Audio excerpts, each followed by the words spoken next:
That must be the most overdue follow-up, the most overdue sequel of all time. That's Joe Walsh. That's a song called Lucky That Way. That's a follow-up to a song. Do you remember the song? Life's been good to me. Yeah, it's a good song. That's nearly 30 years ago. It is not. It is. Listen. That's the follow-up. Before you go away. Do you know that Ringo Starr is his father-in-law? Before you go. Yes. I'm not going anywhere. Just want to say something. The program's only started. Just want to say something. Go ahead. In all the years I've known you. Yes. Right? It's quite a few years. One or two. All the years I've watched you in action. Yes. Listened to you, watched you, observed you. And as you know, I'm an apprentice. Social anthropologist. Thank you. Yeah. Forgot what I was studying there. I understand. The pressure of the books. Yeah. Yeah. I watched you. I was observing you this morning. This morning? Yeah. Yes. You were so false. So, it was if it's possible to be the best ever performance this morning. I'm quite stunned at this early attack. Yes. I was very false. You were so false. False to whom? With Nolan and Vinny. Oh, that's okay. You were I like so that. false. they're Not like a word of it did you mean. No, they expect that. And you were laughing and keeling away. I know. As long as they were talking about you, you the main didn't thing. mind. No, and you. I'm sorry I've disgusted I you. wanted to again hit you. Well, do it the next time. You were. Stop being false. I can't stop myself sometimes. That was the best ever performance this morning now. It's a cruel thing to say. You know what this does to me? Because I have a whole hour and a half to fill yet. Now I'm down. Oh, you should be happy. You should be happy. No, I thought I was being friendly. Because it was so false it even fooled you. No, I was just being friendly. No, you weren't being friendly. You're being See, false. I can't do what you do. What? You are very rude to Nolan. You see, I can't feign it. No, I but you just see, can't do it. Nolan's all right. I like him, but he's very false. He's got his I faults. know, but I can't be false. I can't with them. insult him like that. If he's been friendly, that's like it. Do you know what that's like? It's like you walk along. No, the street. never trust anyone who calls you my friend. Goodbye, my friend. No, do you know what that's like? Goodbye, my friend. Would you do this? I think you would do this. If you were walking along the street and a little child came up and put his hand up and said, "Mister, how are you today?" You'd say, "Go away, you little ruffian." No. That's like that. No, it is not. It's like that, yes. Because in many ways, Nolan is a child in need of love. He's a very big child. He's a very big child in need of love. A barrage balloon in need of affection. Inflation. Am I to be the one that's going to deny him affection? Am I to be the one that's going to brush him aside, especially on a Wednesday morning when he's so hyper and he knows his TV program's coming up that night and his bulk will loom on the big TV? He'll come out with a big suit on. Do you think I'm going to bring him down the way you brought me down there a moment ago? Do you think I'm going to... I was praising you. No, you weren't. I was praising you. No, you weren't. I was praising you. You weren't. Yes, I was. Well, I look forward to the day when I'm insulted. I'll probably enjoy it. Listen, let me start the programme because there are things to talk about here. Have you seen the programme for the City of Culture? Have you seen that? No, I've heard about it. Why didn't you read it like a normal person? Where is it? It's in all the papers. What papers? The Belfast Telegraph. Oh, is that the papers that you sit on every morning? No, I didn't sit on today. They were there in full view. Well, also, we in the never get them. In the Londonderry. We never get a chance to see them. In the Londonderry Sentinel until you today. leave the office at 12:05. Okay, then the papers become available. Read the papers. It's far better when you read the papers before you go on the programme, and then you know what's going on in the world, and then you'll know what the people are talking about who ring up. And incidentally, good morning, everyone. The number to ring, and your call is important to us. It's 08459 555 678. If you wait a moment, a trained operator will come and speak to you. 08459, we may record your call for posterity. 08459 555 678 and put it on YouTube. Do you remember the time? 08459 555 678. The email address is gerry.anderson@bbc.co.uk. And the text messaging service for those of you who are perhaps not well is 81771 who have little itchy fingers. Remember the time? Will you stop? 81771. What? I'm finished now. You should wait until I finish. Do you remember the time important to give out numbers and the stuff. man came to Radio Foil and trained us on how to use the telephone? That's right. He said you lift it with your right hand, and put it up to your right ear, or preferably you can put it to your left ear. How to transfer a call? Yeah, how to transfer a call, and how. Good morning, BBC here. Do you know this is true? I took a risk one day. I lifted it with my left hand. This is true. I was censured. Yes. I was at home one Sunday afternoon. Mm-hmm. And the telephone rang in my house. Mm-hmm. And it was someone from Radio Foil. Really? and said to me, he says, "Why aren't you down here in Radio Foyle?" Mm-hmm. I says, "What?" He says, "Why aren't you down here in Radio Foyle?" I says, This is where we live here. I don't know what you're talking about. Why should I be there? On the Sabbath? Yes. He says, "They're training. We have a new telephone system in. They're trained." I said, "What?" He says, "You've got to know how to put a call through to Gerry in the morning." I says, "What?" And they expected me to leave my dinner and Yeah, you're sitting in the middle of your dinner. be sitting there. But you see, this is what marks you out from me. See, I'd have been down there right away. Because anything to do with the BBC that makes our service better is something that I will leave my dinner for. You see, you're too selfish. This is what's wrong with you. The people out there are complaining about various things. Now, there's a lady in New Zealand who is, well, she sends me a heartfelt plea. And her name is Melanie Langman. "Please, Gerry," she says, "a little consideration, if you will. You go on holiday or are away sick, and what happens? Nobody tells us podcast listeners. Like old Mother Hubbard, we go to the cupboard, or as we call it, the podcast page. And when we get there, we find it bare. And what's more, no indication of any kind at all of when we can expect to hear the podcast come back. How are we supposed to cope? How are we meant to get through the day? Is this kind? Is it reasonable? Is it an example of basic human decency?" I have to say no. No, it's not. Bad enough that we on the other side of the world here are only able to listen to a few minutes each day, but then to suddenly deprive us of the bright spot in our day without so much as a bye or leave or any excuse. So please, Gerry, if you've any kindness in your heart at all, which may be doubtful, a few simple words from you could vastly increase the sum of human happiness. Now, that's a heartfelt plea, isn't it? Now, here's an idea. No, hold on. Before I go any further, let me explain. I think we should tighten up the podcast procedure. Yes, that's what I was going to talk Whenever about. the undertone goes away, there's no podcast. No, but why don't you put on... Whenever I go away, there's no podcast. Whenever you go away, there's no podcast. Why don't you put on some repeats?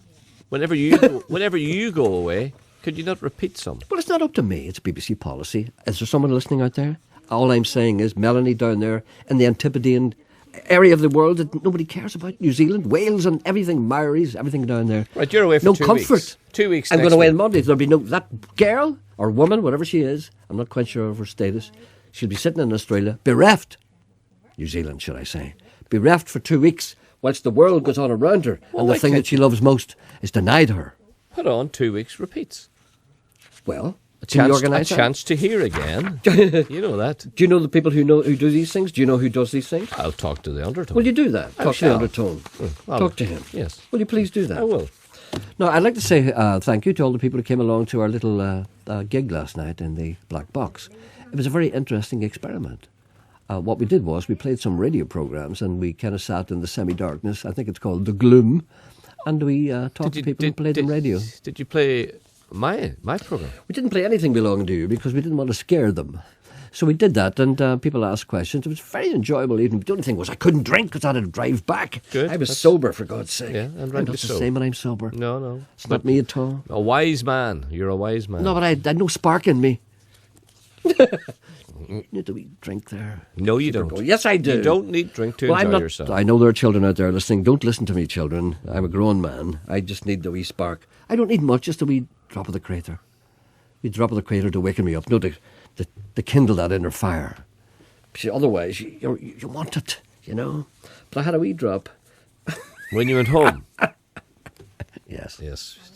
Going to play a song now by Sean Donnelly. Sean Donnelly, a friend of mine, whom I do some gigs with, to be honest. And he's got a new album out now. See me declaring my interest. And the album is called Cut a Long Story Short. And Sean is doing a gig on his own, I might add, in the Struhl Arts Centre in Oma on Saturday the 26th of May. Go along. This is a good album. Good songs. Have a listen to it. What song are you playing? You played a great one the other day. Was it yesterday? You played one about the hiring fair. Last year's hiring fair. I loved that. This is a good one here. That's Sean's own song, last year's hiring fair.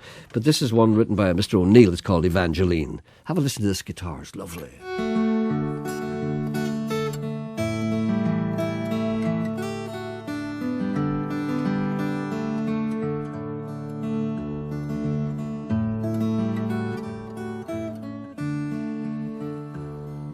It's feeling like a wasted night. The piano's dead and the drummer's tight. The song's gone cold, but no one seems to mind. Evangeline, I'll try again sometime. I heard it from a friend or two. They say they like the things I do, but friends are seldom more than company. Evangeline, you're what a friend should be. Freedom, friend, you found me. Now love is all around me. Imagine my surprise. Imagine my surprise.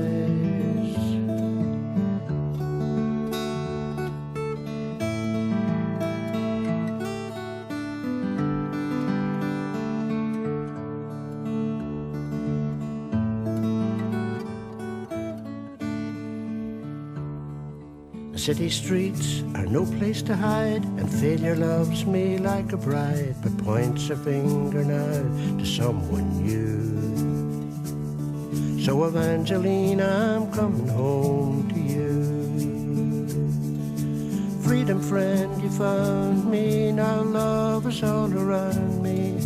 Imagine my surprise. Imagine my surprise. Well, it's feeling like a wasted night. The piano's dead and the drummer's tight. The song's gone cold, but no one seems to mind. Evangeline, I'll try again sometime.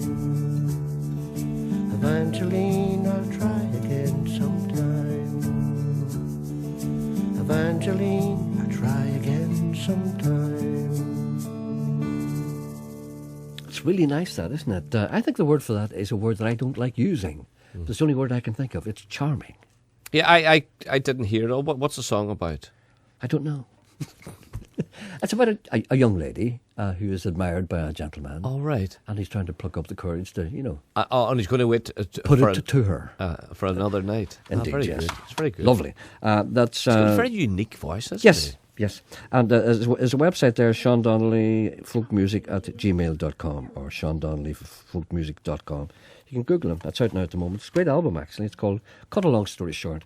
I can go and see him in the OMA on Saturday the 26th of May at 8 p.m. Unfortunately, I'll be out of the country. I will not be able to go there. There's a wee call for you. The people are getting wise to us, Why? A gentleman writes to me and he said, people are starting to realise how this programme works, and they're shocked by it. I can't wait to see what tangent Coyle goes off on today. Will it be skipping rhymes, dreams, or what time he turned off the TV last night? I turned the TV off. It's funny you should say that. I turned the TV off last night at just after 6 o'clock. We turned it off and I slept until 7:10. And I never turned the TV on again, I think, until about 10:30 or so. That's what they do in the old people's home. Yeah. And I was dreaming I was in the army. You see, this man's got it right. I was in the army, and we were attacked by some Australian soldiers, and there was a sniper, and I climbed up a telegraph pole looking for him. And on the way down the telegraph pole, I started to address the other soldiers that I was in the army with, and I was telling them what to do if you're ever shipwrecked and your dinghy overturns at sea. Your dingo? Your dinghy? Yeah, you wee rubber dinghy. If it overturns at sea. Okay. And I was telling them what to do. Well, this is the type of stuff they should know. From this telegraph pole. Good. Any skipping rhymes? No, but Janet and I were talking about skipping rhymes the other week. Do you remember? The man's got three things right. Yeah. Also, he says, I predict you'll be called a liar before 2011. Did you call me a liar before 2011? I think you did, actually. Possibly did. No, you called me a toady or something like that. The man behind the glass may also yell, "Your drawers!" And there's nothing about that. The only way to stop you talking, apparently, and I know this, is to talk about religion or sex. Sean, is limbo still open? Stop that. You see, silence will follow. Or, when was the last time you got off with a woman who wasn't your wife? You see, stop. See, we don't talk that talk. I say I don't talk that talk. Emma's in here with me. What about your... I have a suggestion for you. Instead of having Mr. Coyle constantly interrupting you throughout the otherwise interesting, stimulating and vibrant show, why not have him read out a dire, boring and seemingly endless list of people's names? Then he could tell us about his breakfast and the gaps between crap songs whilst you yell, "Will you just stop?" in his ear over and over and over and over and over. I would listen to that. You see, they're starting to realise how this thing works. And also, another suggestion, Gerry, This is about Nolan this time. I've had it with Nolan's jingles. They've forced me to put a proposal to whoever is in charge of the BBC. The people are rising up and they're making suggestions, not suggestions, proposals to the BBC. Number 1, Nolan Show to be disbanded and elements of it scattered.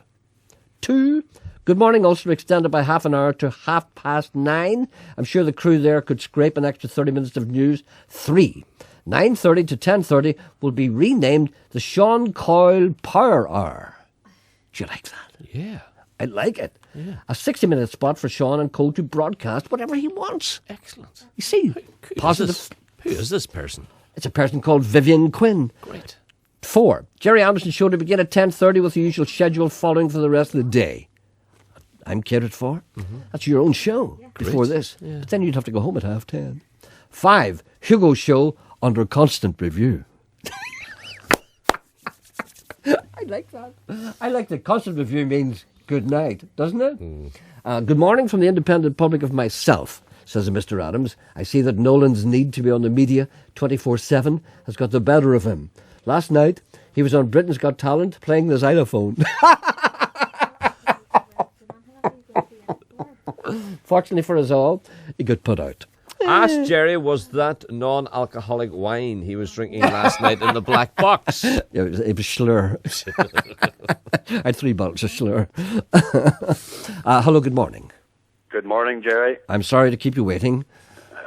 You're okay, Gerry. My name's Eugene Floyd. I live in Oma, Gerry. Yes, Eugene? And do you remember, first of all, I want to start by wishing Mr. Geordie Tuft a very speedy recovery. We all share that wish. Yes. Indeed we do. Do you remember the time you told us about Geordie putting the log into the fire? Well, you see that... And the other end resting on the sofa. Yes. Well, Gerry, I have come across a poem written by James McBride. It comes from a book called Off the Beaten Track. Yeah. And it's poems and stories. And I would like to recite Old Antrim Custom.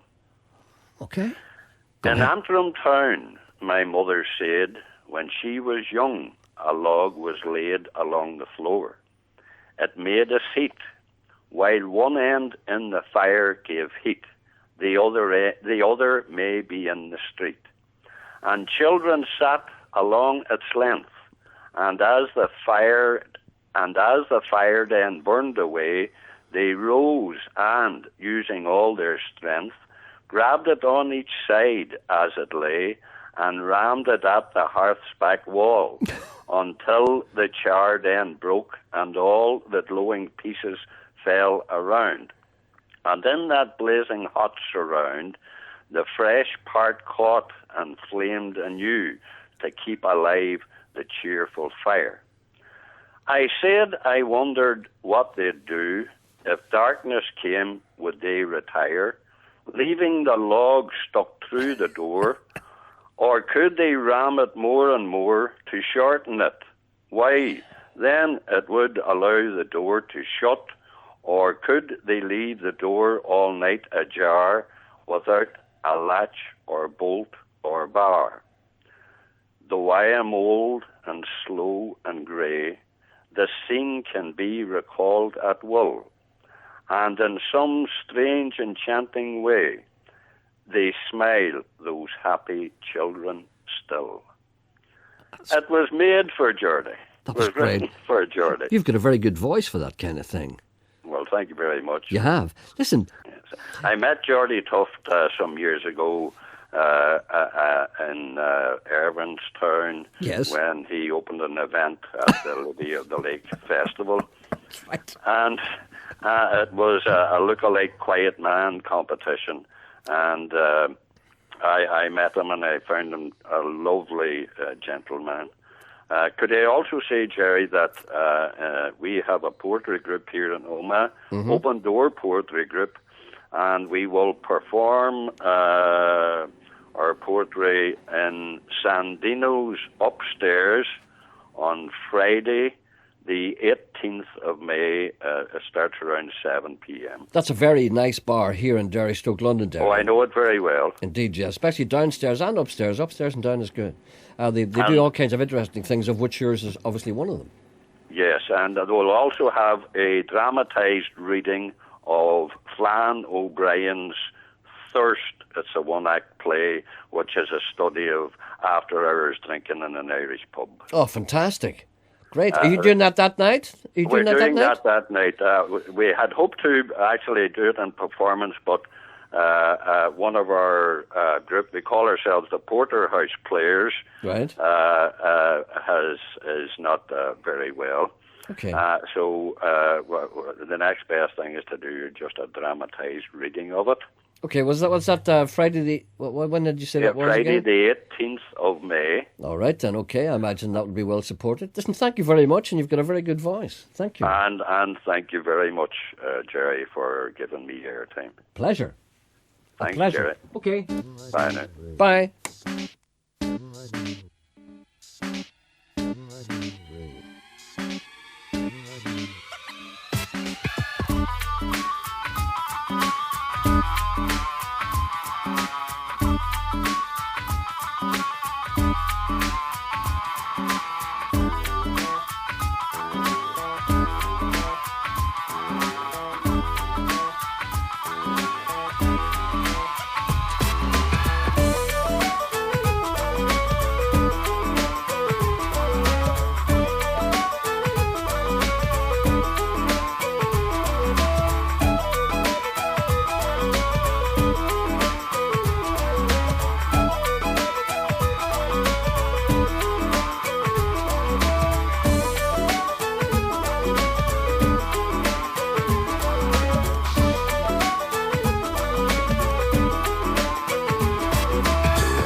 On 92 to 95 FM and 1341 medium wave.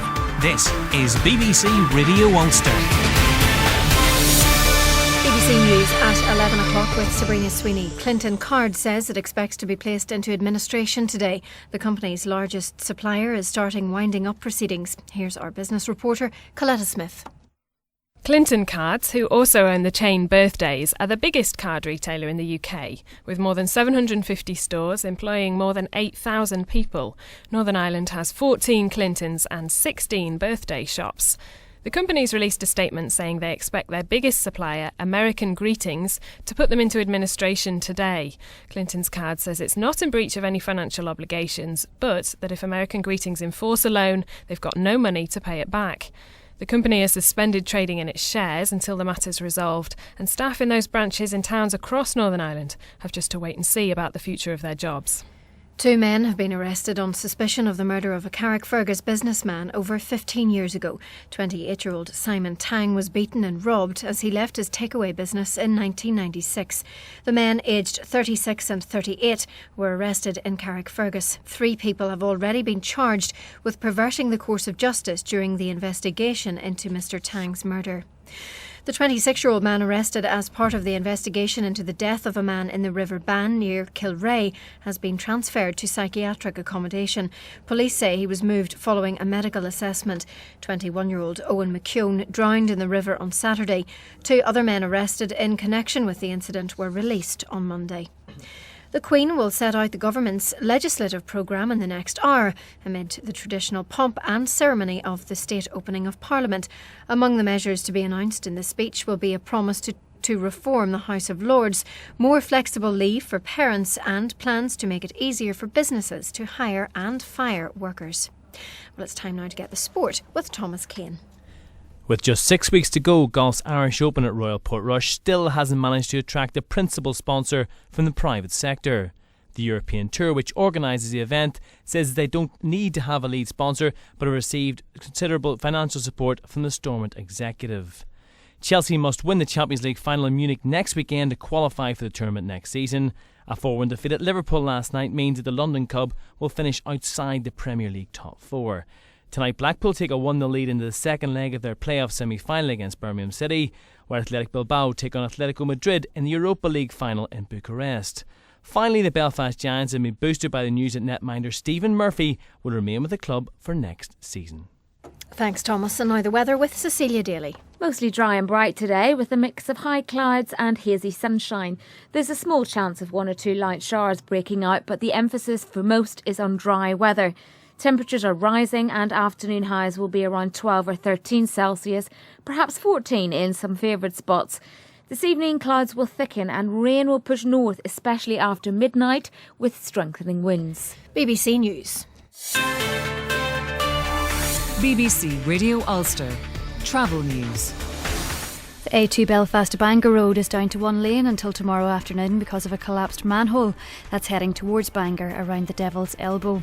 At Belfast International Airport, this morning's EasyJet arrival from London Gatwick has been delayed until 1:05. And at the seaports, the 1:30 Cairnryan to Larne P&O sailing has been cancelled. For further information, you can contact P&O on 0871 6644 777. Laura McDade reporting. Travel News on BBC Radio Ulster. On Talkback with Wendy Austin today, the Irish Open. We're told it's a huge opportunity, so why no men's sponsor yet? Would you put your money into it for your name to be seen round the world? What's happening at Owenvale Court, Old People's Home in West Belfast? It's been deregistered. We'll have the owner on the programme to explain. Also on Talkback today, Johnny Logan, Linda Martin on tour, a celebration of Irish Eurovision entrants, lots of them. So where's our Dustin the Turkey? And a car with no driver. Would you go in one? Would it be better than your Aunt Minnie or your cousin Jim behind the wheel? Tell me and join the debate. Talk back at 12. Wouldn't have it in my day. Where's Dana? I don't know. I didn't like to say. Yeah. A glaring omission. I thought so. Oh my goodness. It's not for us the reason why. No. Ours but to do and die. Don't you object? Well, I met him on the cliffs of Twin Rocks, Oregon. He was sitting on his bedroll looking just like Richard Brodigan. I thought he was an old man. He wasn't but 37. He said he'd been riding trains for 15 years and drawing portraits to keep his belly full of beer. And it looked to me like he died and missed the plane to heaven. But he was a nice old guy for a younger man. He had a bottle of Mad Dog he held in his hand and waved around a lot to make his point. And I listened as he told his tales of wine and women and county jails. And we finished off that bottle and smoked a half a joint. And he said, I came here to watch the sun disappear into the ocean, 'cause it's been years since I smelled the salty sea. He'd turn this bottle up and down. I saw him lost and I saw him found. And he said, I don't know what I've been looking for. Maybe me.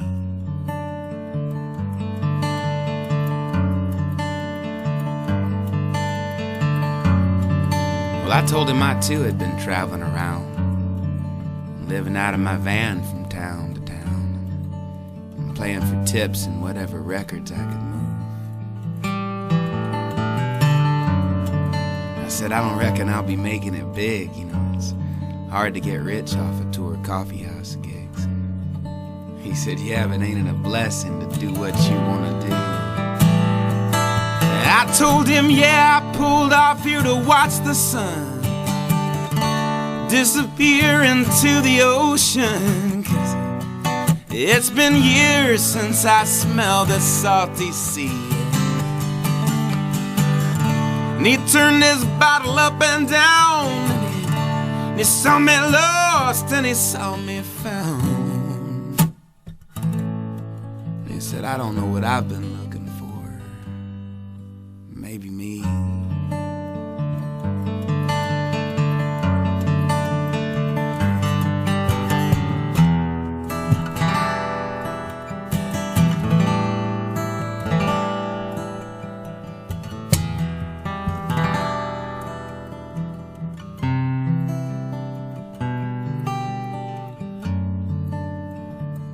I said it's getting kind of late.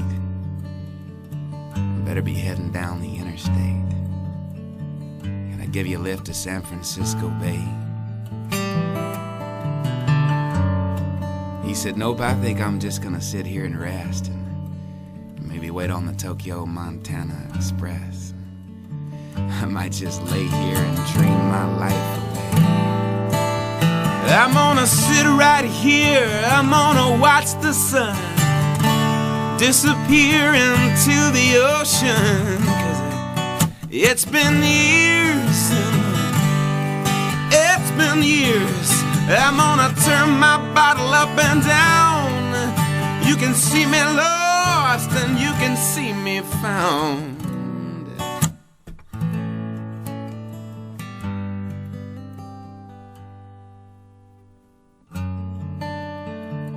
Well, I met him on the cliffs of Twin Rocks, Oregon. He was sitting on his bedroll looking just like Richard Brodigan.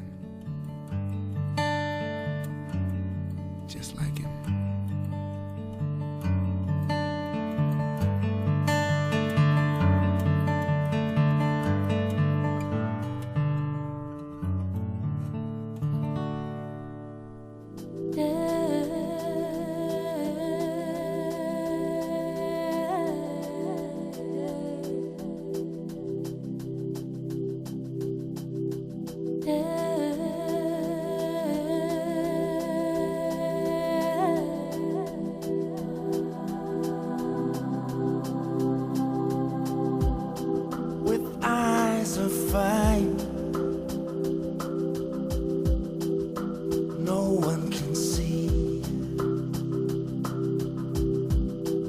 Smoke from the sweet grass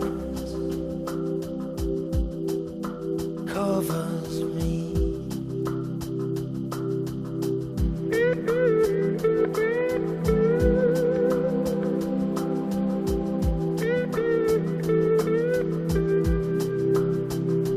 I am drawn, I am drawn to her. Like a moth to a flame, she leads me now.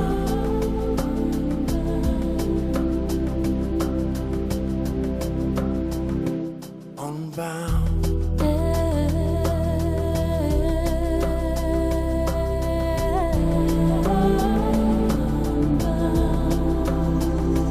I am lost.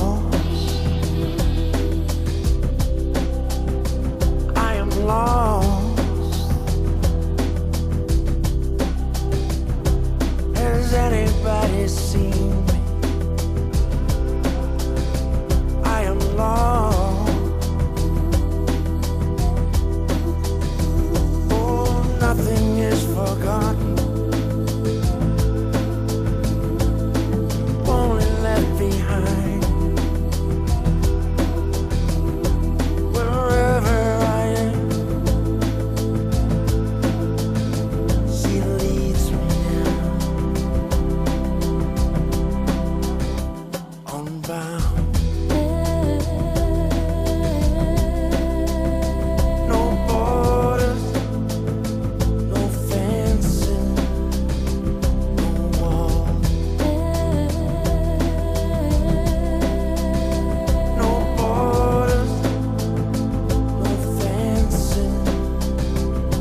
That's Daniel O'Donnell's latest single. You hear what I did there? It's not that at all. No, that's from an album by Robbie Robertson called what is it called? It's written backwards. Contact from the Underworld of Red Boy. That's a track called Unbound, and before that was a song called Twin Rocks, Oregon by Sean Mullins from an album called Soul's Core, and the bit of Irish music before the news was Celtus, or maybe they're called Celtus. No, the Celtus is called Jigsaw. Celtus used to be a band called Mama's Boys and Pat McManus, and the man who's lilting is their father. See the stuff I know. Sometimes I frighten myself, but I know. Could you say get well soon to Big Sean Murphy, who's in Downpatrick Hospital? His wife Bridie sends all her love. Get well soon. And it's also from all the boys at the Ardglass Golf Club. They wish him a speedy recovery. That's Gerry Kelly's patch. Yes. That first song sounded like a rip-off from Steve Earle's Fearless Heart. Any chance of playing it? I'll check it out. Any chance of a bit more old Tom Russell? He played a bit yesterday. Yes, there would be every chance of that.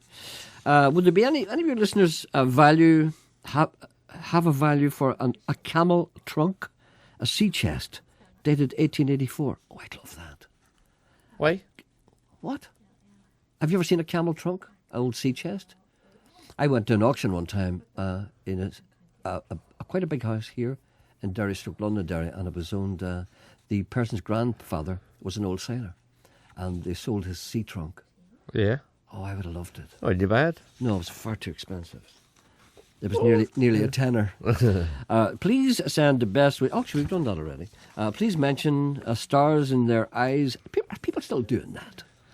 They are doing it. Mr. and Mrs. People are still doing Mr. Is that Mr. and Mrs. Tonight I'll be. Tonight, yes. Tom, I'm going to be. Matthew, I will be Tom Jones. Yeah. A star, but it's for charity. Stars in Their Eyes event this Saturday night in aid of Northern Ireland Cancer Fund for Children in the Shorts Club in Belfast. Tanner, pay the door, it says. Pay the door. Hello, good morning. Good morning. Good morning, how are you, sir? I'm all right. Good. And I thank you and Sean and the wee girl answers the phone for allowing me on your show. The wee girl's not so wee. She not, neither am I. She's heavy with child. No, is that Janet? You better be looking after her then. Who's in there today? Is it Janet or Emma? Who's in there today? Emma. Oh, right, okay. Emma is heavy with child. Right, what can we do for you today, sir? Now, back in February, I won the Pride of Coleraine through the Coleraine Times, editor David Rankin. What's the Pride of Coleraine? What's that? Was someone to be proud of. Oh, yes, an upstanding citizen, weren't you? Yes. There was 7 other people plus myself. And one of the prizes was a night in Everglades, which I'm using very soon. Not by far travel, but a treat for me. And one of the other prizes was a surf lesson. So I cannot swim, but I've spoken to Ricky Martin of the surf school at the West Strand, and it's on Sunday the 27th of May, and I'm trying to get 71 other people to come along with me. 71? 71 other people? 71 other people across Northern Ireland to come and surf. You don't have to be a surfer or a swimmer, and all the equipment is supplied. All you have to do is turn up with swimming attire for in below the suit, and a towel, because there's a hot shower and all available after it. And it's £25 for the lesson, and I get half of that for my charities. Oh, excellent. And where do they have to go? Where do they have to show up? They either call me at the town hall or ring Ricky Martin on 07 935 952 532. I've got that. That's 07935 9525 32. Uh-huh. And you're going to spend a night in the Everglades. I take it's not up in the Everglades some night in June. I take that's not the one in Florida. No, it's not the one in Florida. No, it's the one. That's the Everglades Hotel here in Derry, Londonderry. Aye. Okay, well, fair play to you, and congratulations on being the Pride of Coleraine. Thank you, and as I say, I've got quite a few people coming, but if we get 72, the time for the classes are 10 o'clock to 12, 1 o'clock to 3, and 3:30 to 5:30. And there'll be soft drinks and all available free to everybody. and we're also trying to get one of those buckaroos on the water that throws you off as long as you stay on it. We're trying to make it a fun day. All right. Okay. Right then. And thank you. Thank you very much. Bye-bye. Bye. Bye. There's a wee call on too. He said swimming attire. Yes. When was the last time you heard somebody saying swimming attire? Well, it's an item of clothing that I have difficulty with as well, too. Never knowing what to call them. See, you seem to me to be a Speedo man. No. I mean, do you call them swimming trunks? No, people used to call them togs. And togs. Togs. I'm more comfortable with togs. People used to say Where's when my you were tog? youngest, if you get your togs with you. Yeah. And then they called them trunks. I never liked trunks. No. Thongs. No.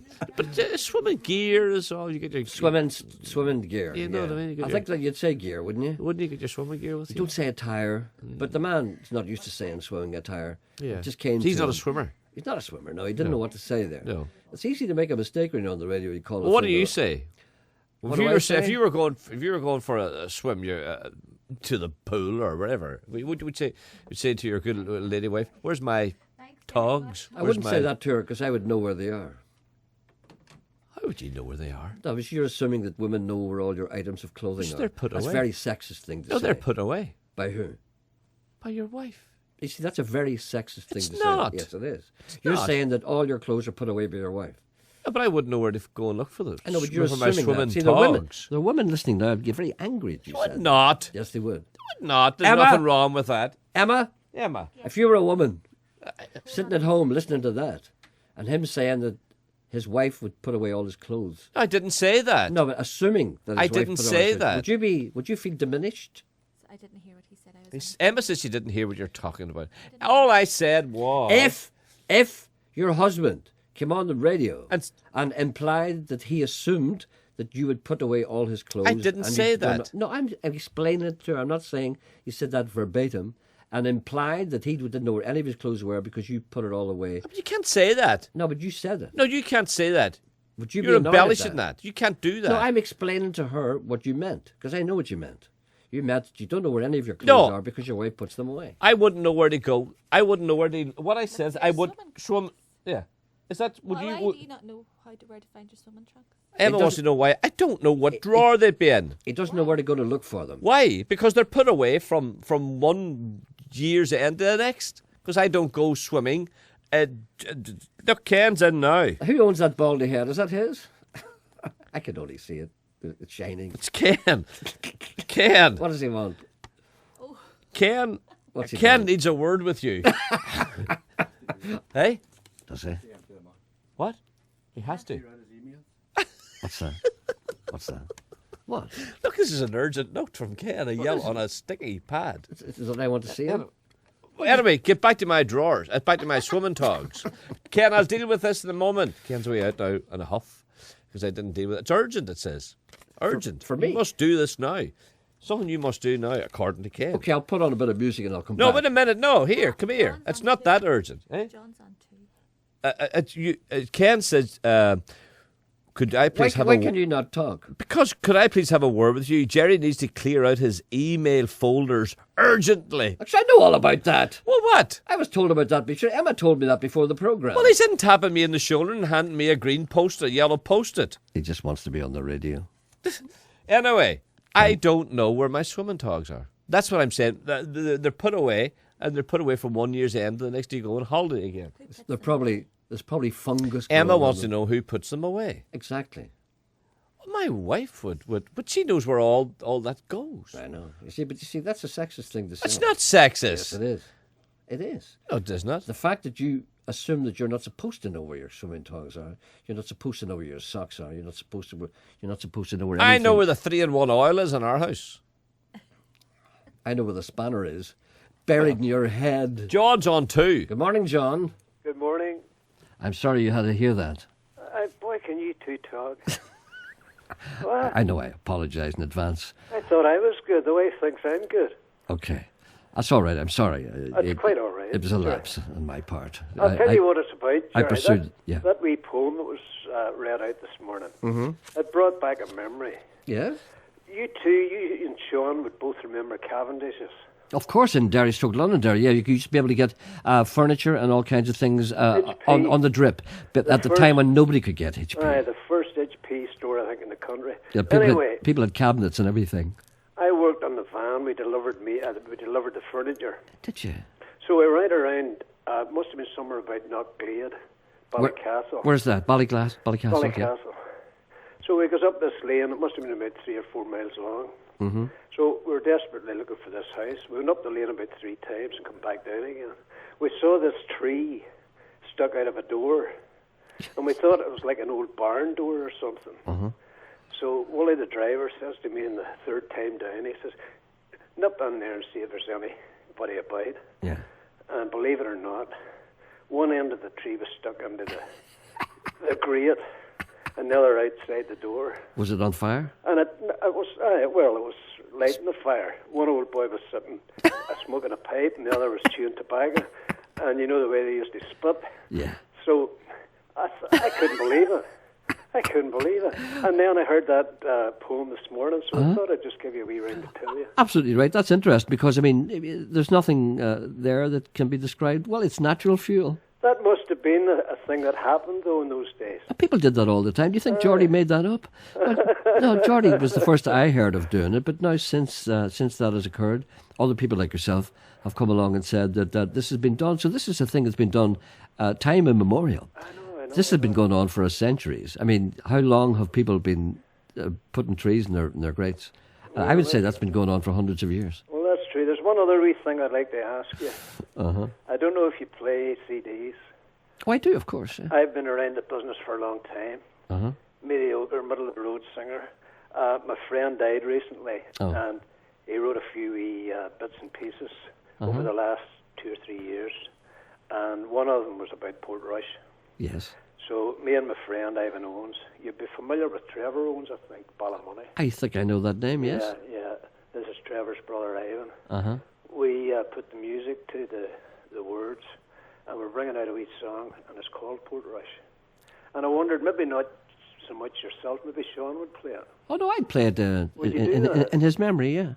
If I send it in to you. Oh, well, of course, yeah. That's brilliant. I'll play it no matter what it's like, because he would like to have heard it, right? Well, I think it's pretty. All right. Normally I'm fussy, but I'm not. I'm not saying it's good or bad, but I'm telling you now that I will play it no matter what.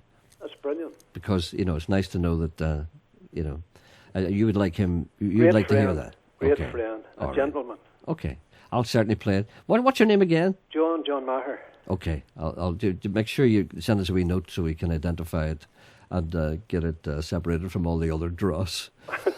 All right, then. Will do, Gerry. Thanks okay, thank you very much. Bye now. Bye. You see the things we learn in this programme? Yeah. Geordie is not eccentric at all. He's only been following the habits of his ancestors who would chop down a tree and fire it in the fire. Apparently. And a man says, very dangerous thing to do with the telegraph pole because they're coated in creosote and extremely flammable. Do you know what flammable and inflammable mean the same thing? Ken, you explained that to us a while back. You did indeed. Ken is back to me and says that you have 55,700 emails in your machine, and whatever it's causing a knock-on effect, and people can't access their emails because you haven't deleted all that stuff. I need them all. Last week, you had 55,700 emails. I'm keeping them. I want them. Ken is in here, honestly. You have to delete. All right, I'll start. But it takes a long time to delete 55,000. I'll be here all day for the next 4 weeks. I haven't time to do that. Ask Ken to delete them. He's doing nothing anyway. Anyway, listen, I've got a poem. Patrick Kavanagh is channeling me again. Would you tell him to leave me alone? I miss the greening of the hedges in Monaghan. Spring, a time of renewal. After a cold, stark winter, nature sends forth an abundance of colour, a profusion of flowers, wild flowers, cultivated not by man. Nature gluts the jaded eye with primrose, daisy and dandelion. After the famine of winter, nature's bounty is overflowing. Too much, some people say, and look away. Satyrs hide behind the rocks and trees. The musky aroma of sin is in the air. Thank God for the May devotions. Back in Dublin, all is grey. The grinding poverty of Dublin is unimaginable to a countryman who has fed fresh cabbage and turnips to livestock. The poor are pressed into a critical mass, lorded over by church and state. I have never heard a Dublin priest give a sermon on poverty. Apparently sins of the flesh by thought, word or deed are of far greater danger than being starved. To the unwashed and the unfed, marry young, breed for the church, and the Lord will provide the poor return to their hovels with a lie engraved on their soul. Hi, Shakespeare, yelled a man to me in the street. Make me a poem. My name is Murphy. I looked into his drink-ravaged face and said, Who's like Murphy, glory be? He wears his face where his arse should be.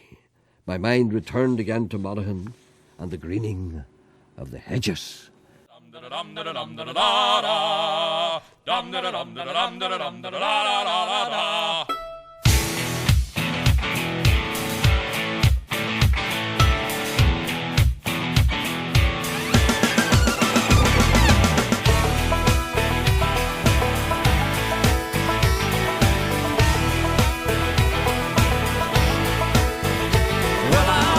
To the room, passing out $100 bills, and it kills and it thrills like the horns on my Silverado grill. And I buy the bar a double round of Crown, and everybody's getting down in this town. Ain't never gonna be the same, 'cause I saddle up my horse and I ride into the city. I make a lot of noise 'cause the girls, they are so pretty. Riding up and down Broadway on my old stud Leroy, and the girls say, save a horse, ride a cowboy. Everybody says, save a horse, ride a cowboy. Well, I don't give a dang about nothing. I'm singing and bling-blinging while the girls are drinking. Long necks down, and I wouldn't trade old Leroy or my Chevrolet for your Escalade or your freak parade. I'm the only John Wayne left in this town, and I saddle up my horse and I ride into the city. I make a lot of noise 'cause the girls, they are so pretty. Riding up and down Broadway on my old stud Leroy, and the girls say, save a horse, ride a cowboy. Everybody says, save a horse, ride a cowboy.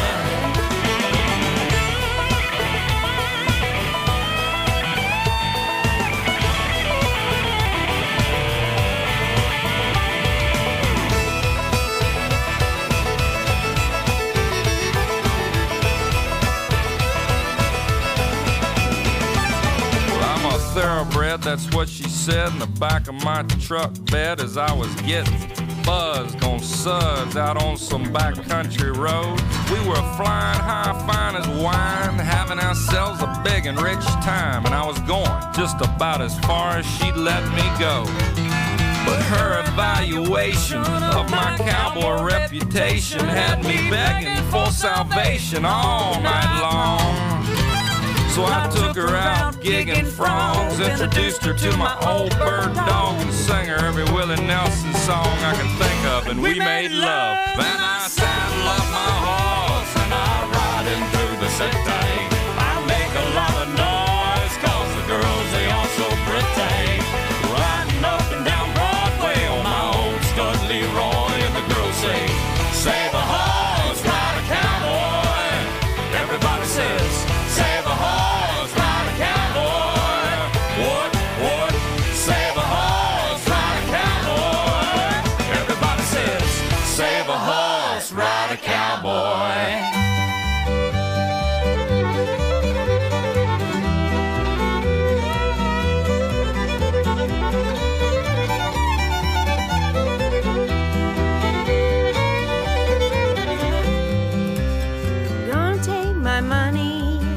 To the west, gonna take my money, head out to the west, gonna make my fortune doing what I do best. Oh Lord, gonna spend my time doing what I do best. Got a job on the railroad, on the northern line up near Big River. On the northern line, gonna stay right here until I've done my time. Oh Lord, gonna stay right here till I've done my time. In Saskatchewan, where the winters are cold and the railroad man is longing for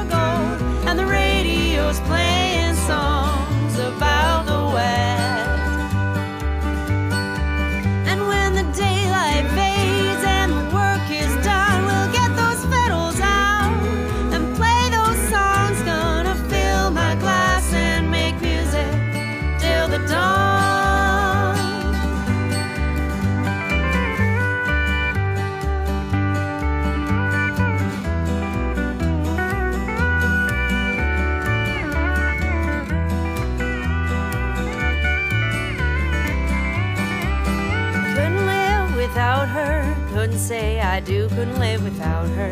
Couldn't say I do. Gonna marry my sweetheart before the summer is through. Oh Lord, gonna marry before the summer is through. Got a job in the city, on the factory floor, down in the city, on the factory floor. Gotta feed my own children and my cousins for. Gonna work it out and work some more. Oh, Saskatchewan, where the winters are cold and the railroad man is longing for gold, and the radio's playing songs about the West. And when the daylight fades and the work is done, we'll get those fiddles out and play those songs, fill our glasses, making music till the dawn.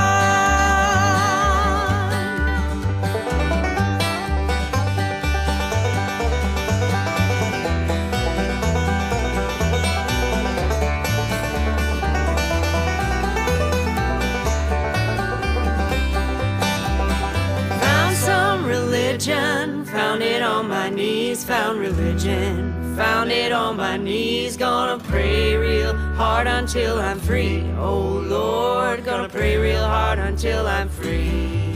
In Saskatchewan, where the winters are cold and the railroad man is longing for gold, and the radio's playing songs about the West. And when the daylight fades and the work is done, we'll get those fiddles out and play those songs, fill our glasses and make music till the dawn.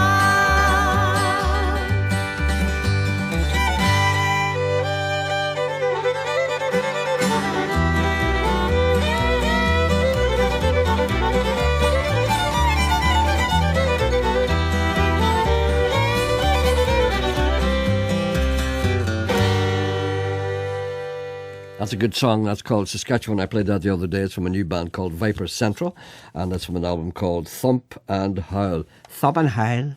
What did I play before that? Alibaba baskets. We just called it West basket. Excuse me? Sorry. Yes? What are you talking about? Alibaba baskets? Yeah, no. We were talking about hanging up our clothes, Emma and I. You're thinking about hanging up your clothes? No, Emma and I. We're talking about being tidy in the bedroom. Right. And we're just saying that, Uh-huh. I was saying if I was taking something What kind of off talk is that? something that had to be washed, removing clothes that had to be washed. You're talking about a wash bag? You're talking about a what wash do you bag? call it? A wash bag? That's what we're talking about. So would you say, I'll put that in the wash bag? Like your underpants, something like that? Is that what you're talking about? Your socks. And your underpants. Just say your socks. All right, your underpants as well. You say wash bag. You say I would say wash basket. Alibaba But bag. Emma said for years she called it an Alabama basket. She thought it was an Alabama basket, and then she only found out it was called an Alibaba. What do you call me? Alibaba basket. But you call it a wash bag. This is what goes on in this program when the people are thinking that you're listening to the program and trying to help me in any way and making sure that everything is run smoothly and that I get all I need. You're sitting talking about Alibaba baskets. Yes. That's all right. At least I know what you're up to. I always What about I look, I don't hear you and I see you talking. I think you're talking to people on the phone, but you're not. You're just talking a load of old shite. Barber's on one. I know. Gerry, I have a theory to impart with you. When a company tells you that your call may be recorded for training purposes, does it actually mean your call is being recorded in the event of you becoming abusive? Yes, it does. I was very cheeky to a fellow the other day. There's people who ring me every day at 6 o'clock in my home, trying to sell me, asking me have I ever got, payment, mortgage allowance or something like that. They ring you every day at 6 o'clock and say, have you had a loan from a major bank recently because we can get you money?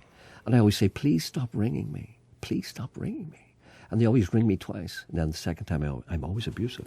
You shouldn't do that. You should enjoy it. No, I think it's best just to hang up quietly. No, but there's no fun in that. No, hang up quietly. I love shouting. No, and I tell you the best time to hang up is when you're asking them a question. Say, well, tell me this. How would I go about, and then just press it, click, and hang up. And then he thinks that's a cruel thing to do. No, it's not. No, but it's a cruel thing for him to phone you. No, but you're letting him think that you think you've been cut off. Yeah. I want him to know that I'm annoyed at him. I want to say things to him, and I always do.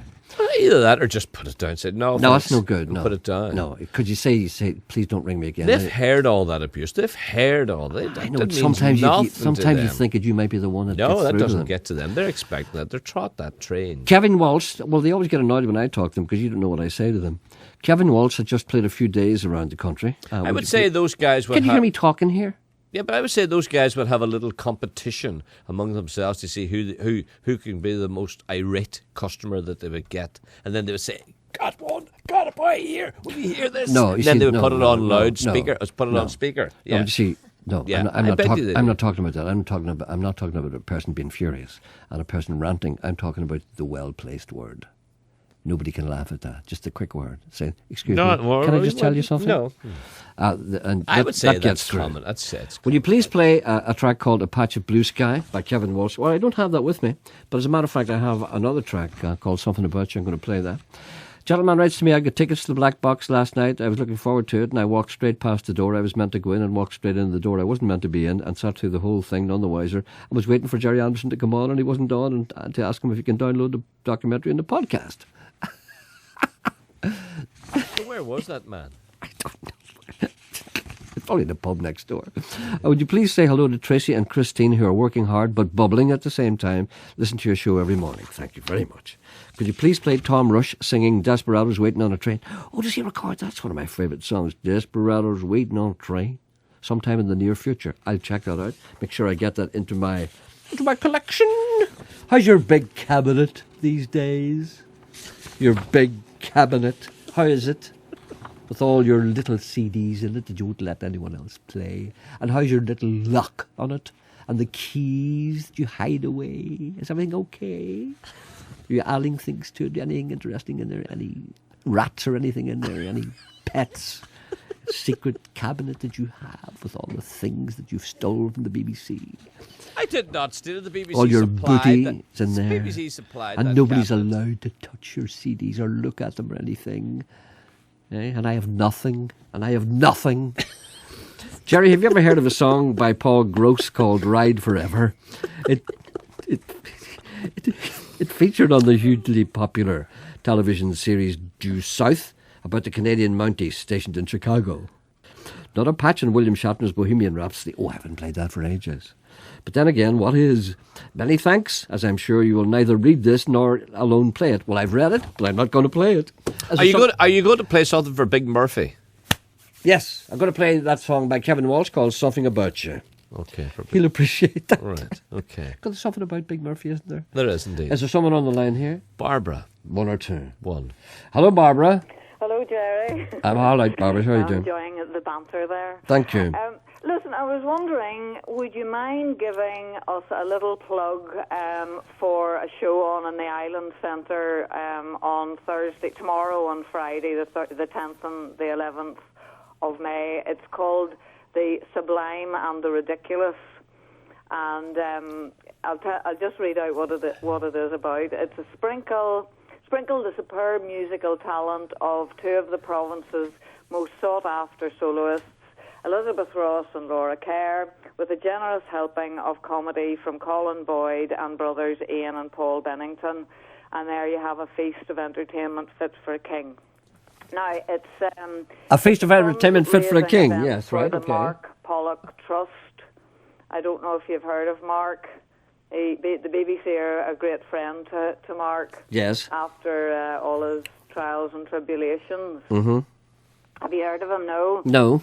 Right. Well, he when he was 22, he lost his sight and is totally blind. And after that, he did many's an adventure, including the first blind person to race to the South Pole with Ben Fogel and James Cracknell in that team. Oh, I know the guy you mean now. Yes. And that put his Yes. blindness to rest. He was able to race against able body and compete well. But he in 2010 in January he fell out of a second-story window and he nearly died.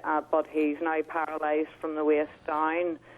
So he's determined to walk again, and this trust has been set up by his friends to help him go through aggressive physiotherapy and rehabilitation to try and retrain the brain to help him walk again. So our friends and decided that they wanted to do something to help. So this concert's to do that. So. Okay, so when's the concert again, and where is it? It's in Lisburn Island Centre. Yes.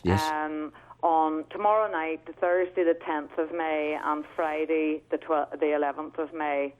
And it's just a fantastic show. It's just going to be great fun, quite moving, and fantastic music. So good. It's there's a lot of support for it, but we could have a lot more, and we would hate people to miss such a great show. So okay, sounds good. Nice venue as well. Yeah, absolutely, and lots of nice people there too. So.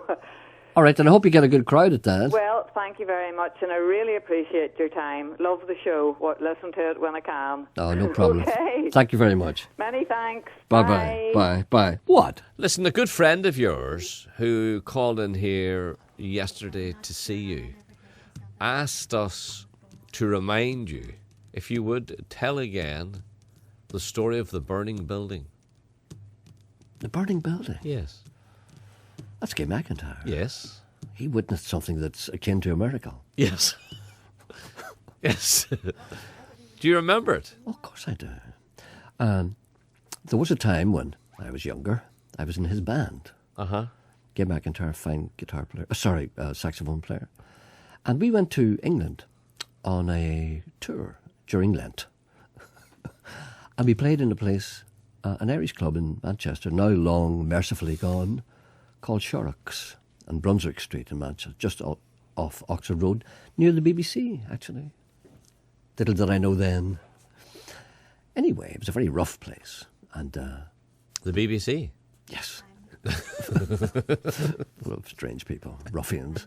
No, this Irish club was a very rough place. And I could tell you stories about that, but I won't. Anyway, it's now been pulled down for the better for humanity. So we were offered a job as a kind of a resident band, so we decided to stay there for a while. We stayed there a number of months, and the guy who owned the place was a person from Mayo who was a building contractor. And he said to us, lads, do you fancy earning a few extra quid?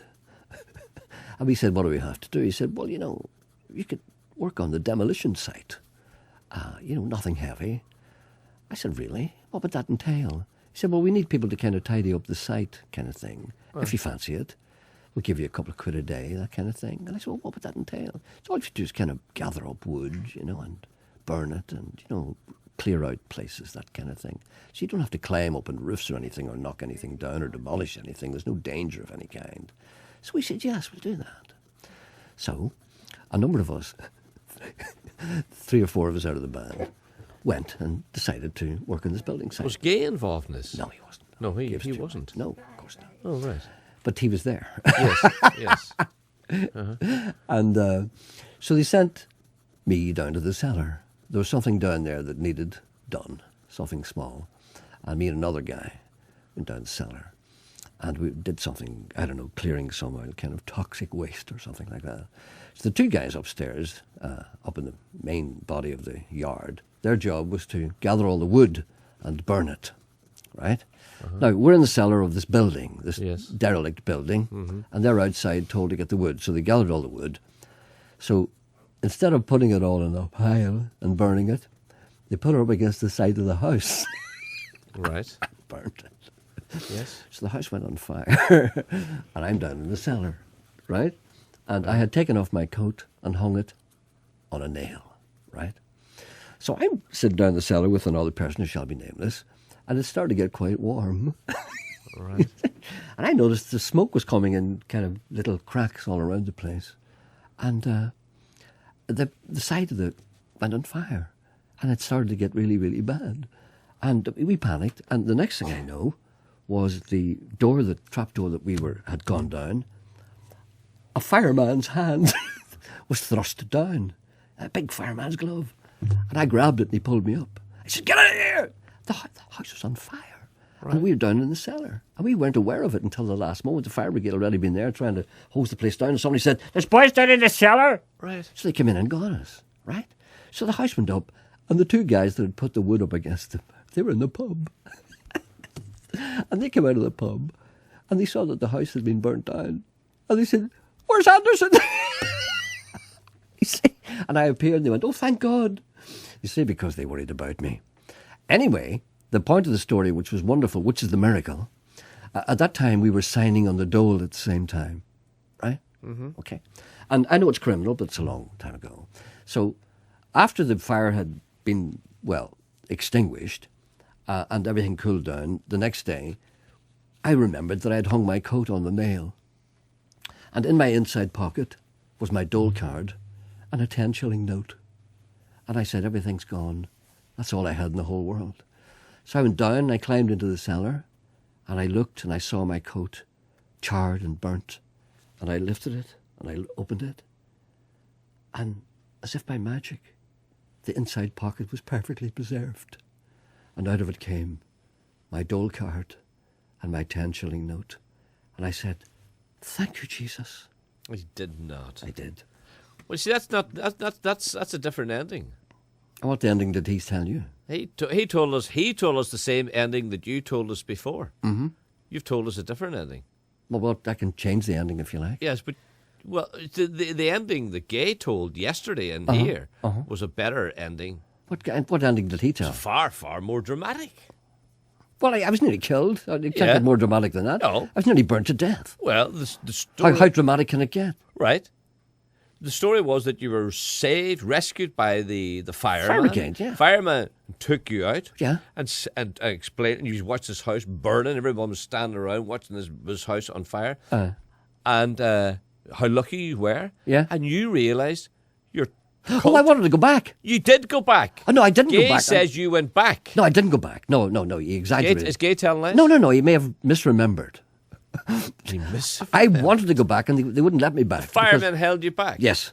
Well, I was told that a fireman went after you and you made your way down to the cellar and you kept screaming, "There's 10 shillings down there. There's 10 shillings down there." But you don't realise how hungry we were. That's a far better ending. No. Well, you see, it's nearly the truth. They managed to stop me. I went back when it wasn't on fire. It should be in the next book. Yuck. It's a good story for your book. I have better stories than that. I don't know why people want these stories. That's only a little It was tiny Gay one. McIntyre requested it. I know, but it's a good story. I know it's good. Yeah. I wish I could tell you some of the stories. I have a whole list of stories that I can't tell. The day I'm sacked, I'm going to tell them all the last day. And I'm going to be put in jail.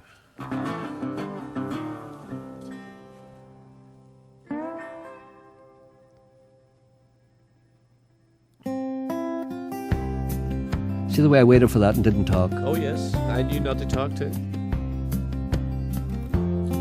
We're learning. It's a great song.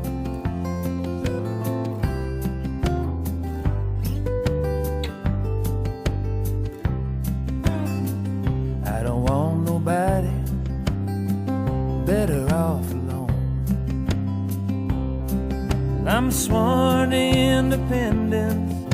My heart is made of stone, but you're breaking on through. Oh, there's something about you. I've been tapping my toes to the way you talk. I've been singing along when I watch the way you walk. Baby, I got to do something about you.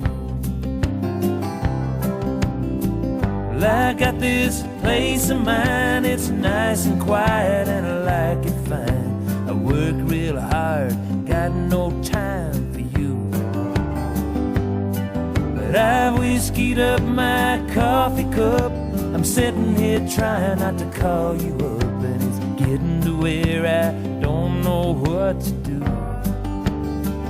There's something about you.